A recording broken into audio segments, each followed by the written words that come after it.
de John Cheever, El nadador. Era uno de esos domingos de mitad de verano en que todo el mundo repite: anoche bebí demasiado. Lo susurraban los feligreses al salir de la iglesia, se oía de labios del mismo párroco mientras se despojaba de la sotana en la sacristía, así como en los campos de golf y en las pistas de tenis, y también en la reserva natural, donde el jefe del grupo Audubon sufría los efectos de una terrible resaca. Bebí demasiado, decía Donald Westerhazy. Todos bebimos demasiado, decía Lucinda Merrill. Debió de ser el vino, explicaba Helen Westerhazy. Bebí demasiado clarete. El escenario de este último diálogo era el borde de la piscina de los Westerhazy, cuya agua, procedente de un pozo artesiano con un alto porcentaje de hierro, tenía una suave tonalidad verde.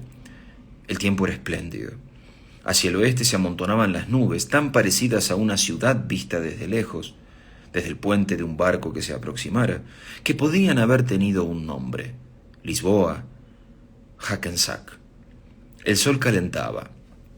Neddy Merrill, sentado en el borde de la piscina, tenía una mano dentro del agua y sostenía con la otra una copa, ginebra.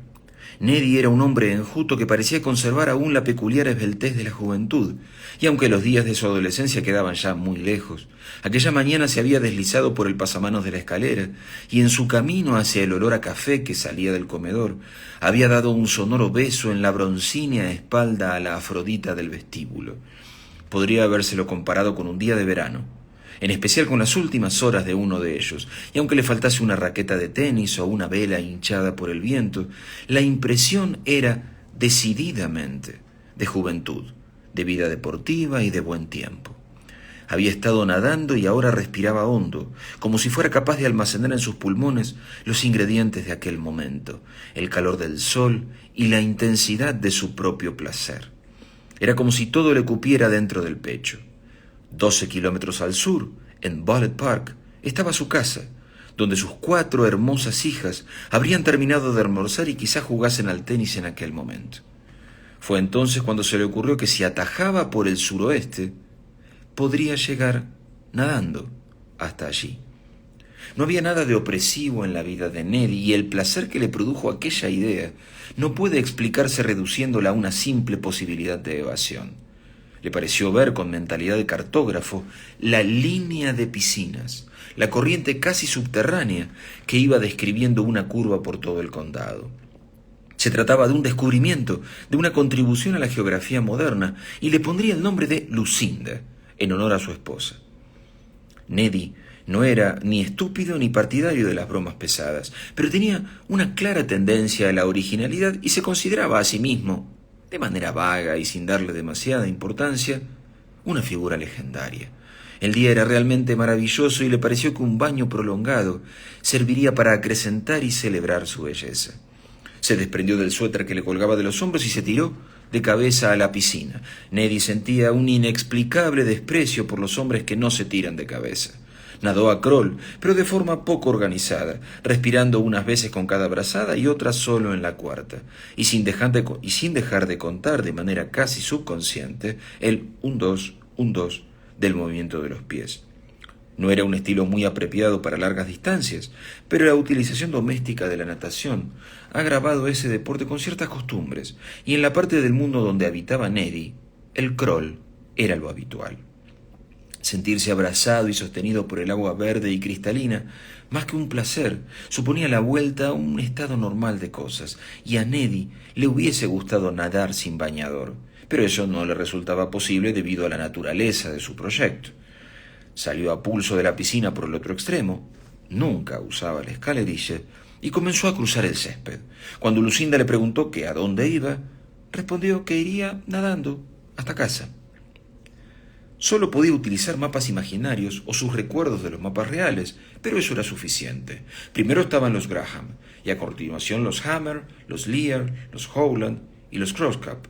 Cruzaría Ditmar Street para llegar a casa de los Bunker, y después de andar un poco pasaría por casa de los Levy y de los Welcher, para utilizar así también la piscina pública de Lancaster.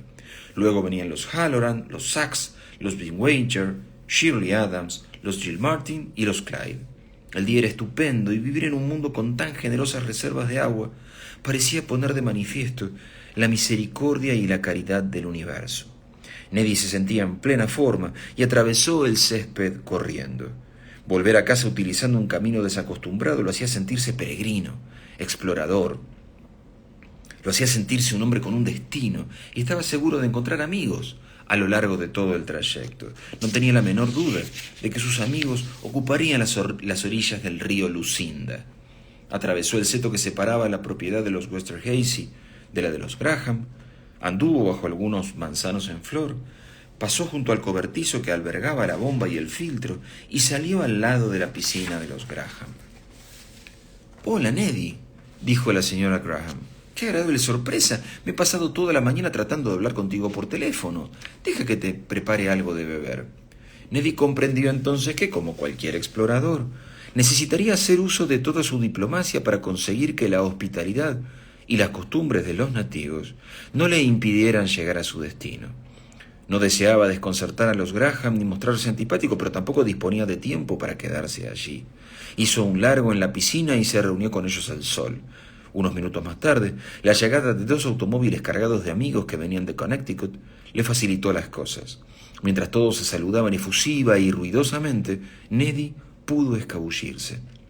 Salió por la puerta principal de la finca de los Graham, pasó por encima de un seto espinoso y cruzó un solar vacío para llegar a casa de los Hammer.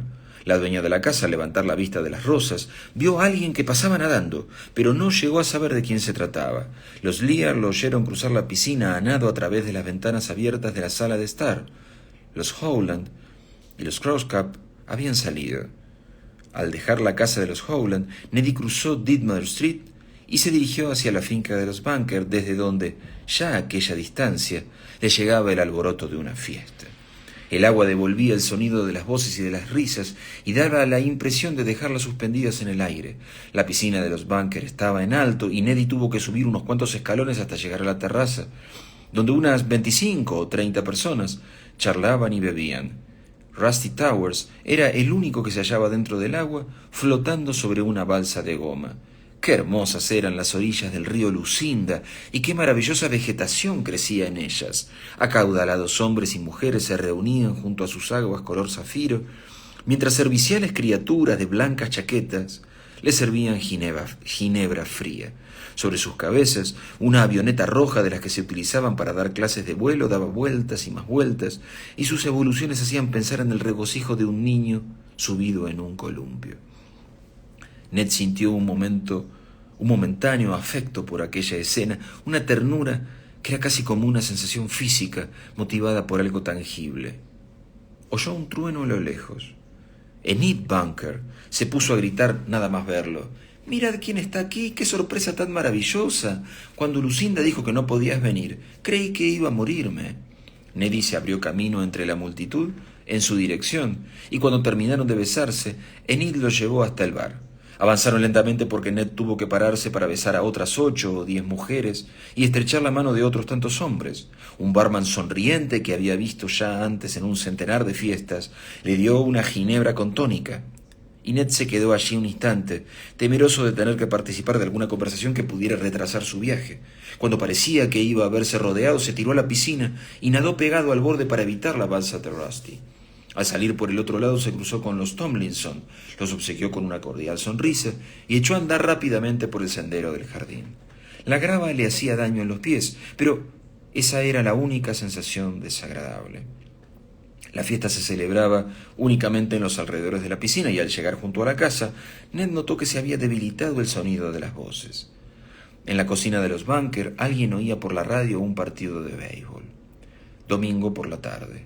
Tuvo que avanzar en zigzag entre los coches aparcados y llegó hasta Alewives Lane, siguiendo el césped que bordeaba el camino de grava de los Bunker. Ned no quería que lo vieran en la carretera en traje de baño, pero no había tráfico y cruzó enseguida los pocos metros que lo separaban del sendero de grava de los Levy, con un cartel de propiedad privada y un recipiente cilíndrico de color verde para el New York Times. Todas las puertas y las ventanas de la amplia casa estaban abiertas, pero no había signos de vida, ni siquiera un perro que ladrara. Ned rodeó el edificio y al llegar a la piscina vio que los Levy acababan de marcharse. Iba a haber una tormenta. La masa de nubes aquella ciudad. Se había elevado y oscurecido, y mientras descansaba allí un momento, oyó otra vez el retumbar de un trueno. La avioneta roja seguía dando vueltas y a Ned casi le parecía oír la risa placentera del piloto flotando en el aire de la tarde, pero al oír el fragor de otro trueno, se puso de nuevo en movimiento. El pitido de un tren lo hizo preguntarse qué hora sería. ¿Las 4? ¿Las 5? Estaba oscureciendo de pronto. Era el instante en que los pájaros más estúpidos parecían transformar su canto en un anuncio, preciso y bien informado, de la proximidad de la tormenta. Se produjo entonces un agradable ruido de agua cayendo desde la copa de un roble, como si alguien hubiera abierto una espita. Después, el ruido como de fuentes se extendió a las copas de todos los árboles altos. ¿Por qué le gustaban las tormentas? ¿Por qué se animaba tanto cuando las puertas se abrían con violencia y el viento que arrastraba gotas de lluvia trepaba a empellones por las escaleras? ¿Por qué la simple tarea de cerrar las ventanas de una casa antigua le parecía tan necesaria y urgente? ¿Por qué los primeros compases húmedos de un viento de tormenta constituían siempre el anuncio de alguna buena nueva, de algún suceso reconfortante y alegre? Enseguida se oyó una explosión, acompañada de un olor como de pólvora, y la lluvia azotó las linternas japonesas que la señora Levy había comprado en Kioto 2 años antes, o hacía solo un año. Estamos leyendo de John Cheever, El nadador. Ned se quedó en el cenador de los Levy hasta que pasó la tormenta. La lluvia había enfriado el aire y un escalofrío le recorrió el cuerpo. La fuerza del viento había arrancado las hojas secas y amarillas de un arce y las había esparcido sobre la hierba y el agua. Siguió adelante notando la hierba húmeda contra los pies descalzos, en dirección a la casa de los Welcher, donde se encontró con que la piscina estaba vacía. Esa ruptura en la continuidad de su río imaginario le produjo una absurda decepción, y se sintió como un explorador que busca las fuentes de un torrente y encuentra un cauce seco. Ned notó que lo dominaba el desconcierto y la decepción. Era bastante normal que los vecinos de aquella zona se marcharan durante el verano, pero nadie vaciaba la piscina. Los Welcher se habían ido definitivamente. Las sillas, las mesas y las hamacas de la piscina estaban dobladas, amontonadas y cubiertas con lonas, los vestuarios cerrados, y lo mismo sucedía con todas las ventanas de la casa, y cuando la rodeó hasta llegar al camino de grava que llevaba hasta la puerta principal, se encontró con un cartel que decía «Se vende», clavado en un árbol. ¿Cuándo había oído hablar de los Welcher por última vez? ¿Cuándo? Habría que decir más exactamente. Lucinda y él se habían disculpado por última vez al recibir una invitación suya para cenar. Alguien que hubiese salido a pasear en coche aquella tarde de domingo podría haberlo visto, casi desnudo en la cuneta de la autopista 424, esperando una oportunidad para cruzar al otro lado. Podría habérsele creído la víctima de alguna apuesta insensata, o una persona a quien se le ha estropeado el coche, o simplemente un chiflado. Junto al asfalto, con los pies descalzos, entre latas de cerveza vacías, trapos sucios y parches para neumáticos desechados, expuesto al ridículo, resultaba penoso. No había firmado nada, no había prometido nada, no se había apostado nada, ni siquiera consigo mismo. ¿Por qué? Creyendo como creía que toda humana testarudez era susceptible de ceder ante el sentido común, se sabía incapaz de volver atrás. ¿Por qué estaba decidido a terminar el recorrido, a una costa de poner en peligro su vida? ¿En qué momento aquella travesura, aquella broma, aquella payasada se había convertido en algo muy serio?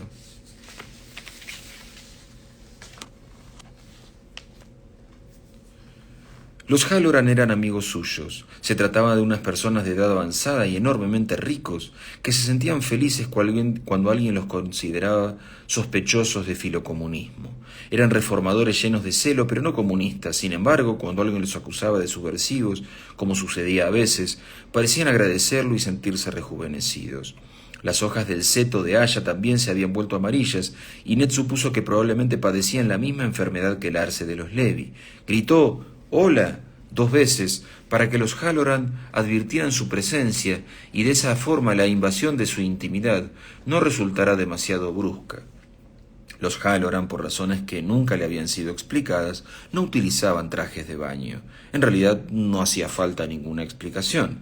Su desnudez era un detalle de su celo reformista libre de prejuicios, y Ned se quitó cortésmente el bañador antes de entrar en el espacio limitado por el seto de hayas. «Estoy atravesando a nado el condado», dijo Ned. «Vaya, no sabía que se pudiera hacer eso», exclamó la señora Halloran. «Bueno, he empezado en casa de los Westerhazy», dijo Ned. «Debo de haber recorrido unos 6 kilómetros». Dejó el bañador junto al extremo más hondo de la piscina, fue nadando hasta el otro lado y nadó aquella distancia. Mientras salía a pulso del agua, oyó decir a la señora Halloran: «Sentimos mucho que te hayan ido tan mal las cosas, Neddy». «¿Lo mal que me han ido las cosas? No sé de qué me está usted hablando». «¿No? Hemos oído que has vendido la casa y que tus pobres hijas...» «No recuerdo haber vendido la casa», dijo Ned. «En cuanto a las chicas, no les ha pasado nada que yo sepa». «Sí», suspiró la señora Halloran, «claro». Su voz llenaba el aire con una melancolía intemporal y Ned la interrumpió precipitadamente. «Gracias por el baño». «Que tengas una travesía agradable», dijo la señora Halloran. Al otro lado del seto, Ned se puso el bañador y tuvo que apretárselo. Le estaba un poco grande y se preguntó si era posible que hubiese perdido peso en una tarde. Tenía frío, estaba cansado y la desnudez de los Halloran y el agua oscura de su piscina lo habían deprimido.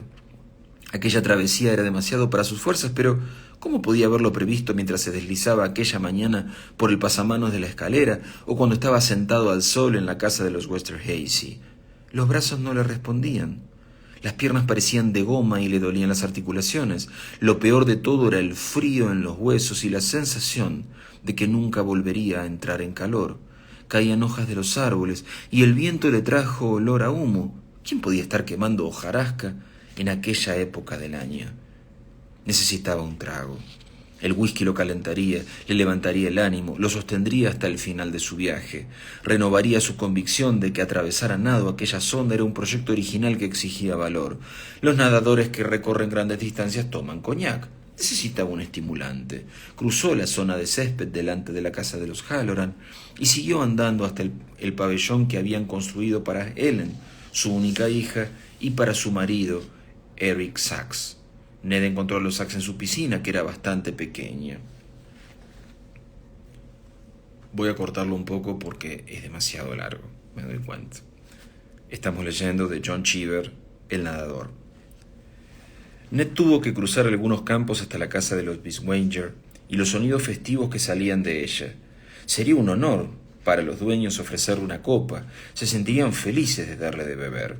Los Biswanger los invitaban a cenar, a Lucinda y a él, 4 veces al año con 6 semanas de anticipación. Ellos nunca aceptaban, pero los Biswanger continuaban enviando invitaciones como si fueran incapaces de comprender las rígidas y antidemocráticas normas de la sociedad en la que vivían. Pertenecían a ese tipo de personas que hablan de precios durante los cócteles, que se hacen confidencias sobre inversiones bursátiles durante la cena y que después cuentan chistes verdes cuando están presentes las señoras. No pertenecían al grupo de amistades de Neddy, ni siquiera figuraban en la lista de personas a las que Lucinda enviaba felicitaciones de Navidad. Se dirigió hacia la piscina con sentimientos a mitad de camino entre la conciencia de su superioridad y el deseo de mostrarse amable, y también con algún desasosiego, porque parecía que estaba oscureciendo, y sin embargo, aquellos eran los días más largos del año. La fiesta era ruidosa y había mucha gente. Grace Biswanger pertenecía al tipo de anfitriona que invitaba al óptico, al veterinario, al corredor de fincas y al dentista. No había nadie nadando en la piscina y el crepúsculo, al reflejarse en el agua, despedía un brillo invernal. Ned City se dirigió al bar. Cuando Grace Biswanger lo vio, avanzó hacia él, pero no con gesto afectuoso, como él había esperado, sino de la forma más hostil imaginable. «Vaya, en esta fiesta hay de todo», comentó alzando mucho la voz, «incluso personas que se cuelan». Grace no estaba en condiciones de hacerle un feo social, no tenía ni la más remota posibilidad, de manera que Ned no se echó atrás. «En mi calidad de gorrón», preguntó cortésmente, «¿tengo derecho a tomar una copa?» «Haga lo que le guste», dijo ella. «No parece que las invitaciones signifiquen mucho para usted». Le dio la espalda y se reunió con otros invitados. Ned se acercó al bar y pidió un whisky. El barman se lo sirvió, pero de forma descortés. El mundo de Ned era un mundo en el que los camareros estaban al tanto de los matices sociales, y verse desairado por un barman a media jornada significaba haber perdido puntos en la escala social. O quizá aquel hombre era un novato y le faltaba información.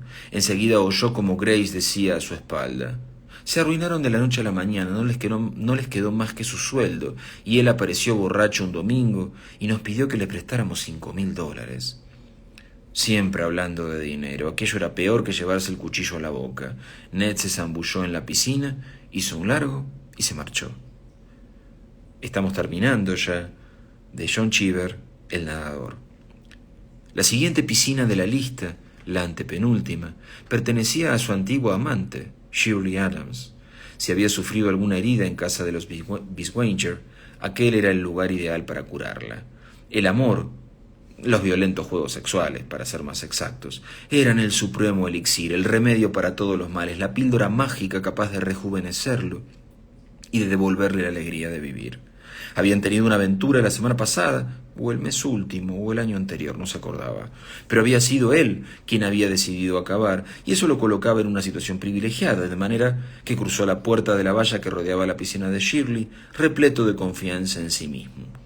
En cierta forma era como si la piscina fuera suya, porque la persona amada, especialmente si se trata de un amor ilícito, goza de la posesión de la amante con una plenitud desconocida en el sagrado vínculo del matrimonio.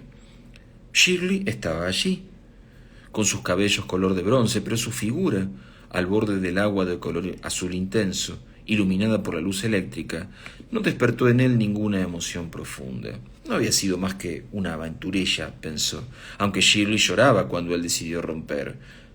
Pareció turbada al verlo y Ned se preguntó si se sentiría aún herida. ¿Acaso iba, Dios no lo quisiera, a echarse a llorar de nuevo? ¿Qué quieres?, le preguntó ella. Estoy nadando a través del condado. Santo cielo, ¿te comportarás alguna vez como una persona adulta? ¿Se puede saber qué te pasa?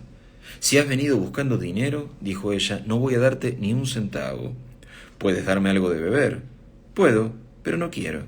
No estoy sola. Bueno, me marcho enseguida. Ned se tiró al agua e hizo un largo, pero cuando intentó alzarse hasta el borde para salir de la piscina, descubrió que sus brazos y sus hombros no tenían fuerza. Llegó como pudo a la escalerilla y salió del agua.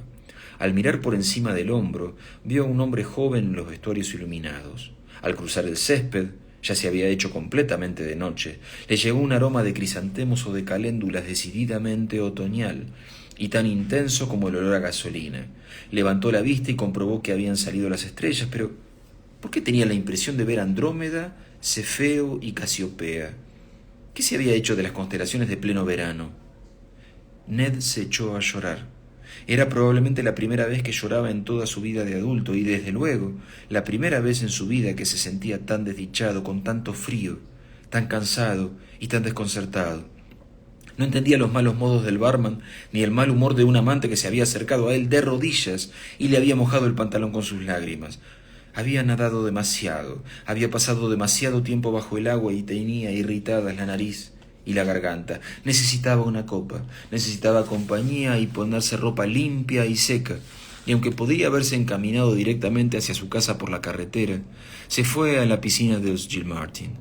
Allí, por primera vez en su vida, no se tiró, sino que descendió los escalones hasta el agua helada y nadó, dando unas renqueantes brazadas de costado que quizá había aprendido en su adolescencia.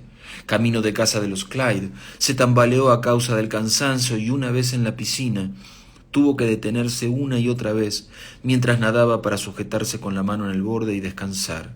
Trepó por la escalerilla y se preguntó si le quedaban fuerzas para llegar a casa. Había cumplido su deseo, había nadado a través del condado, pero estaba tan embotado por la fatiga que su triunfo carecía de sentido. Encorvado, agarrándose a los pilares de la entrada en busca de apoyo, Ned torció por el sendero de grava de su propia casa. Todo estaba a oscuras. Era tan tarde que ya se habían ido a la cama. ¿Se habría quedado su mujer a cenar en casa de los Westerhazy? ¿Habrían ido las chicas a reunirse con ella o se habrían marchado a cualquier otro sitio? ¿No se habían puesto previamente de acuerdo, como solían hacer los domingos, para rechazar las invitaciones y quedarse en casa? Ned intentó abrir la puerta del garage para ver qué coches había dentro, pero la puerta estaba cerrada con llave y se le mancharon las manos de orín. Al acercarse más a la casa vio que la violencia de la tormenta había separado de la pared una de las tuberías de desagüe para la lluvia. Ahora colgaba por encima de la entrada principal como una varilla de paraguas, pero no costaría arreglarla por la mañana. La puerta de la casa también estaba cerrada con llave y Ned pensó que habría sido una ocurrencia de la estúpida de la cocinera o de la estúpida de la doncella, pero enseguida recordó que desde hacía ya algún tiempo no habían vuelto a tener ni cocinera ni doncella. Gritó, golpeó la puerta, intentó forzarla golpeándola con el hombro. Después, al mirar a través de las ventanas, se dio cuenta de que la casa estaba vacía. El nadador, de John Cheever.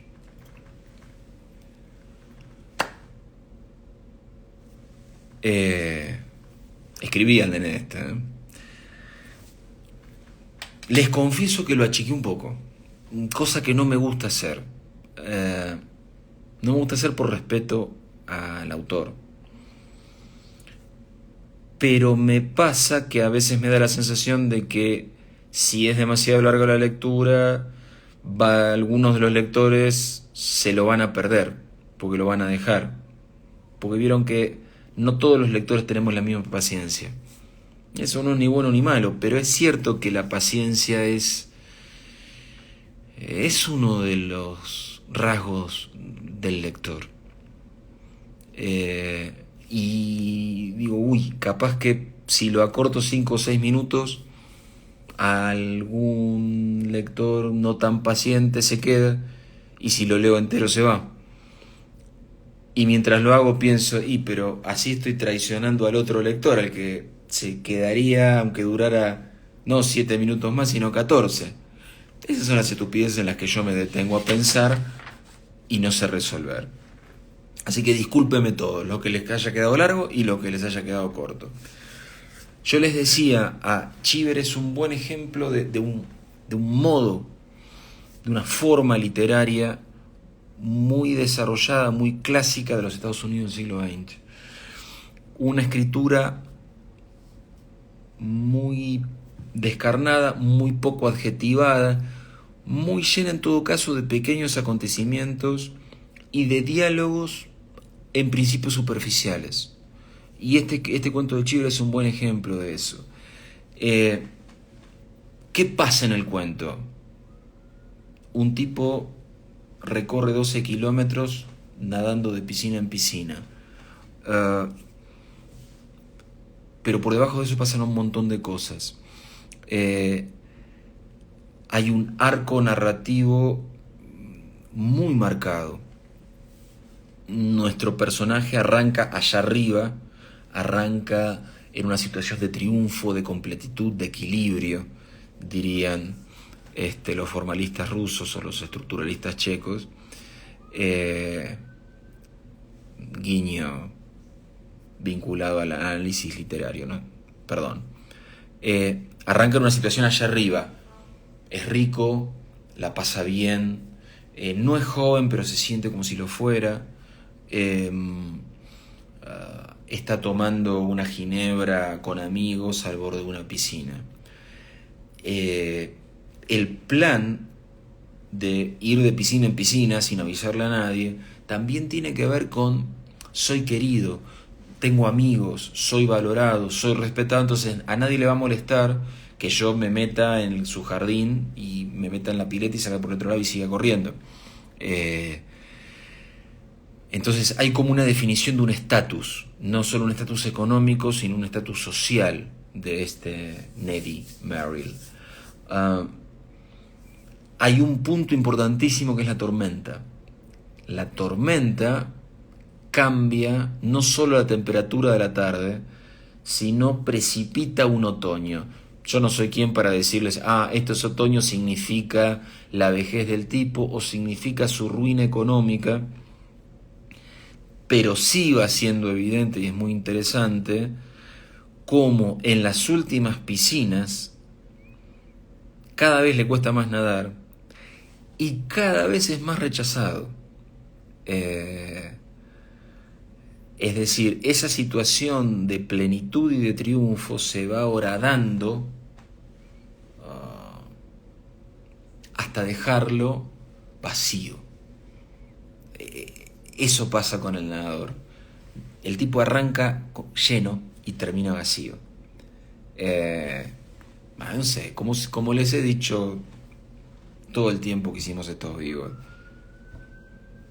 a mí me gusta leer y pienso cosas mientras leo, supongo que a ustedes les pasa lo mismo, simplemente les comparto lo que se me ocurre. Me hace acordar a Salinger. Está mal. Primero, nadie te puede decir si está bien o mal. Si vos enganchaste, enganchaste. Y si me preguntás a mí, bueno, hay esta cosa de escritura estadounidense del siglo XX.